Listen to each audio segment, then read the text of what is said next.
Lawan berat nih Valencia nih.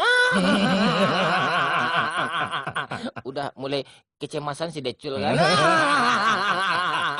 Kalau kalah ya cerialah hari-hari kita buat besok kan. Tapi kalau menang Barca siapa lagi dibully? Ya Madrid lah.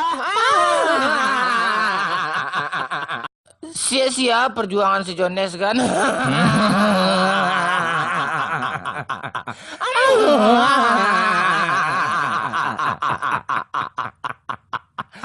2018 kan dekat nih, udah berusaha ke sana ke sini kan mencari pasang nggak dapat juga.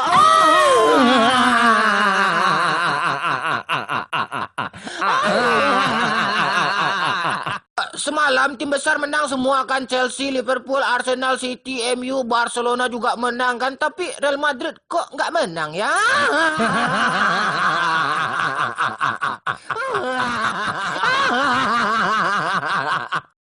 Masa tiang listrik bisa menabrak Fortuner? Kan aneh itu. Yang lebih parahnya Fortunernya pura-pura sakit pula tuh. Decel bilang nggak apa imbang, kan masih dingin di pucuk. Kayak tahun kemarin lagi menangis di akhir musim kan.